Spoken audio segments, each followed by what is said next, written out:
Hey guys, what's going on? So today I have an album review for Sepultura's Beneath the Remains. So yeah, and also in the background, we're playing Dying Fetuses, Wrong One to Fuck With. So yeah. Anyways, this is definitely my favorite Sepultura album out of their entire discography. So I only really care for their first 6 albums, the ones with Max Cavalera on them, and this is definitely the pinnacle of their discography in my opinion, which I'll get on the wine review. But anyways, there's the album cover, really fucking cool. Originally this was going to have the Cause of Death album cover that Obituary used, of course. But then Roadrunner ended up giving it to Obituary and they decided to use this instead. So yeah, and I mean this definitely suits the music better, honestly. But pretty fucking cool. I like the way it just has Beneath the Remains right there with like that red or orange stripe or whatever, it's cool. Yeah, picture of the band.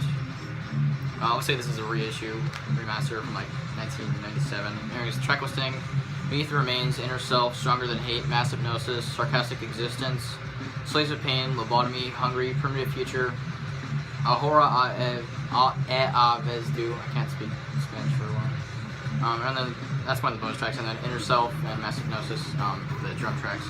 But they're just like the demo versions without vocals. But anyways, there's the disc. Behind it, get a picture of the band. So that's cool. So that pisses me off though is I left this CD on my dresser in my room in the house, and I had a bowl of water next to it. My cat knocked it over and it spilled onto the inside the jewel case. Disc it spilled into the jewel case somehow, and it kind of warped the booklet a little bit, if you could tell. See how it's kind of bent. Thankfully, it's not really that damaged. The same thing also happened to my Dying Fetus Stop at Nothing CD, which was on top of this and stacked. But anyways, you just have lyrics on here. Lyrically, this is a pretty cool album. And some pictures of the band, of course. But, stylistically, I'd say this is definitely a death thrash album. You could argue that it's straight death metal or that it's straight thrash metal.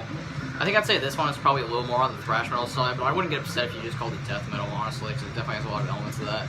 Especially with Max's vocals on here. But anyways, really fucking heavy, and I'd probably say as a thrash metal album, this is like my second favorite thrash metal album of all time, behind Slayer's Rain and Blood, because this is basically if you took Slayer's Rain and Blood, you add some death metal to it, and you made it a little progressive in some parts, which is really fucking awesome. And that's why I love this album so much. Honestly, this is one of the first extreme metal albums I ever got into, back when I was like 14, getting into like death metal and stuff. But anyways, soundtrack is the best song here in my opinion. Opens up with like an acoustic thing, and then kicks right in super fast. Max's vocals on this album sound just absolutely amazing, really fucking like confrontational, very youthful and energetic and angry and morbid sounding. It's really fucking cool. But yeah, Beneath the Remains has some killer fucking riffs, and I really like the production on this album. It's raw, but it's not too clean. Like, it's raw, but listenable raw, which is really fucking awesome. Inner Self, another really fucking heavy one, really chuggy riffs in that. And I really like how the double bass kind of adds to that as well, if you know what I mean. And the lyrics of that song are really fucking cool. Just great riffs in that song. Really fucking amazing song that you can never really get tired of. Stronger Than Hate is fucking great. Mass Hypnosis has some really cool riffs in the beginning. Sarcastic Existence, again, another like flawless song. Slaves of Pain, I really like the chorus in that song. It's instantly very memorable. So yeah, Lobotomy, Hungry, Primitive Future. Primitive Future is one that sticks in your head a lot. And the cover of like Cabello Nascara, I don't know who that is. Ahora Vezdu is basically just it's like a more rocky kind of song where they make it sound heavy and thrashy, of course. One of the things I really like about old Sepultura is the attitude that they have in their sound. It's not like with some other thrash metal bands where they're just trying to sound cool or whatever. Like Sepultura actually sounded like, I don't know, they just sounded more down to earth, but like I'm trying to explain how to put it into words. They just sound more they have a more street kind of sense to their sound back in the day, if that makes any sense. They just sounded more like down to earth and less like they were trying to sound like fucking like heavy metal gods or whatever, like some of the American thrash bands were. Rather than having some old school heavy metal, they just sounded really fucking heavy for their time, honestly. This came out in 1989. This death metal was just starting out with like, you already had like Seven Churches, of course, and Necrophagio's first album, and Scream Bloody Gore, and Slowly Rot, and Leprosy, and all that stuff. And even compared to those albums, this album stands up as far as heaviness, and this album has aged really well as well, honestly. But yeah, I really like the drum sound, the guitar tone is great. Max's vocals, again, fucking Max Cavalera was just an amazing frontman. And I really like Andreas Kisser's guitar work on here. His solos have a very melodic sense to them, which is really cool. But yeah, if you're somebody who doesn't like death metal, I can still recommend this album, though. If you're into thrash metal, this is just a very heavy thrash metal album, or a death thrash album, if you want to use the term. I'd give this a 10 out of 10, honestly. If you like thrash metal, I don't see why you wouldn't like this album. And if you like death metal, I don't see why you wouldn't like this album. It's just a really classic album. I need to get more Sepultura, because I only have this, Arise, and Roots all on CD.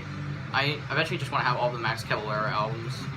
I need to get Morbid Visions, and Schizophrenia, and then Chaos AD. Next one I'm probably going to get is Morbid Visions, though. I like that one quite a bit. So, I mean, there's 3 different eras of the classics.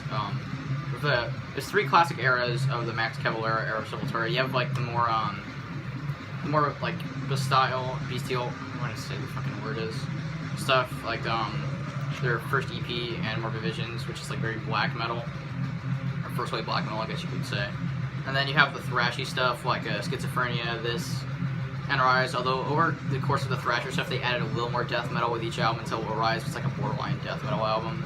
And then, of course, you have, like, the groove metal, and then eventually new metal era, like, Chaos AD and Roots. But anyways, that's besides the point, though. I mean, this is a classic album, and for damn good reason. A lot of people say Arise is better than this, but I disagree, though, because Arise, the songs on that one kind of blend together a little bit. Well, that one is still a great album. This one, the songs have a little bit more personality, and the songwriting's a little bit more memorable, in my opinion. Can't think of much else to say, though. This is one of my favorite albums by one of my favorite bands. So yeah, Sepultura, Beneath the Remains, fucking classic album. Not much else I need to say. But yeah, that's it for this video, though. I hope you guys enjoyed. Don't forget to like, comment, and subscribe. See you later.